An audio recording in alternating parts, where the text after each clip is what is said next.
नमस्कार, मैं अभिषेक चौहान स्वागत करता हूँ ओझल के इस नए सफरनामे में, जहाँ हम आपको बताते हैं कुछ ऐसे स्थानों और कुछ ऐसे व्यक्तित्वों के बारे में जो कहीं ना कहीं इतिहास के पन्नों से ओझल हो चुके हैं। आज मैं उस स्वतंत्रता सेनानी की बात करने जा रहा हूँ जिसका बलिदान कहीं ना कहीं हर नारी जाति के लिए एक उदाहरण होगा। नीरा आर्या, जो कि एक स्वतंत्रता सेनानी थी।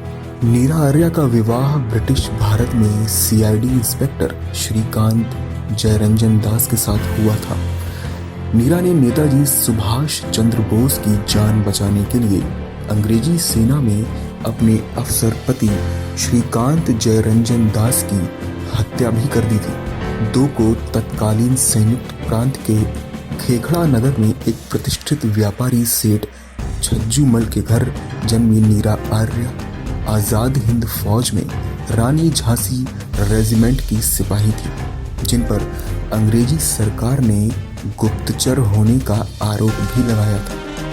इन्हें नीरा नागनी के नाम से भी जाना जाता था। इनके भाई बसंत कुमार भी आजाद हिंद फौज में शामिल थे। नीरा आर्या और इनके भाई बसंत कुमार के जीवन पर कई लोक गायकों ने काव्य संग्रह एवं भजन भी लिखे।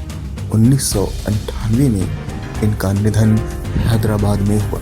आज़ाद हिंद फौज के समर्पण के बाद जब लाल किले में मुकदमा चला तो सभी बंदी सैनिकों को छोड़ दिया गया, लेकिन इन्हें पति की हत्या के आरोप में काले पानी की सजा हुई थी, जहां इन्हें घोर यातनाएं दी गई। आज़ादी के बाद इन्होंने फूल बेचकर जीवन यापन किया, लेकिन कोई भी सरकारी सहायता या पेंशन स्वीकार नहीं की। नीरा ने अपनी एक आत्मकथा में लिखा, मैं जब कोलकाता जेल में अंडमान पहुंची तो हमारे रहने का स्थान वे कोठरियां ही थीं, जिनमें अन्य महिला राजनैतिक अपराधी रही थीं अथवा रहती थीं।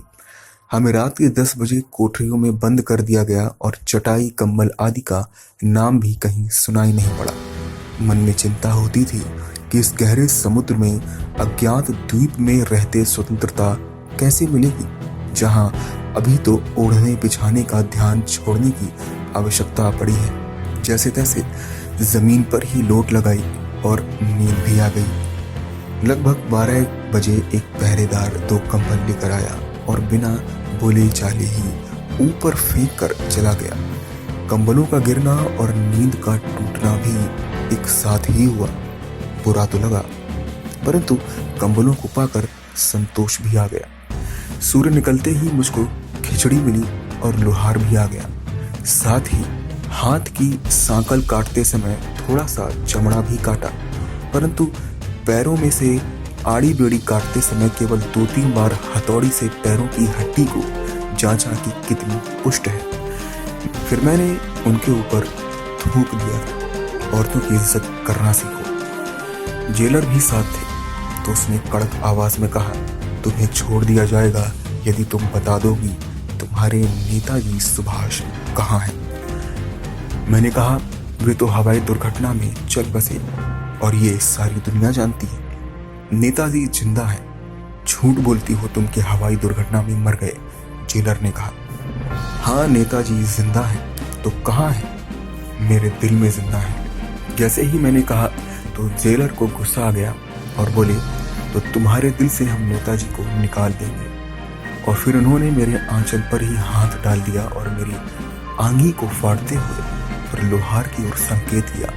लोहार ने एक बड़ा सा जंबूड़ औजार जैसा फुलवारी मेरे इधर उधर बढ़ी हुई पत्तियां काटने के काम आता है, उसे ब्रेस्ट रिपर को उठा लिया और मेरे दाएं स्तन को उसमें दबाकर काटने चला था, लेकिन उसमें धार नहीं थी, ठूठा था और स्तनों को दबाकर असहनीय पीड़ा देते हुए दूसरी तरफ से जेलर ने मेरी गर्दन पकड़ते हुए कहा, अगर फिर जबान लड़ाई तो तुम्हारे ये दोनों गुब्बारे छाती से अलग कर दिए जाएंगे। उसने फिर चिमटा नुमा हथियार मेरी नाक पर मारते हुए कहा, शुक्र मानो महारानी विक्टोरिया का कि इस आग से नहीं तपाया।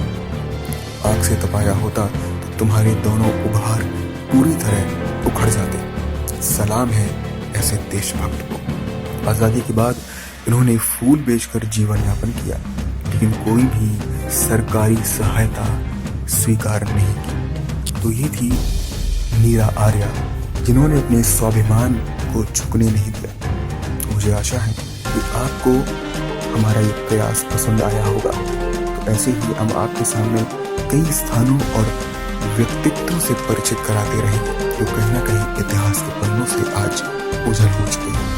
तब तक के लिए धन्यवाद। उन व्यक्तित्व के पास जिन्हें हमने, आपने और शायद कहीं ना कहीं इस इतिहास ने भी भुला दिया, क्योंकि हर एकांत हमसे और आपसे कहता है अपने होने का वजूद और कहानी ओझल की।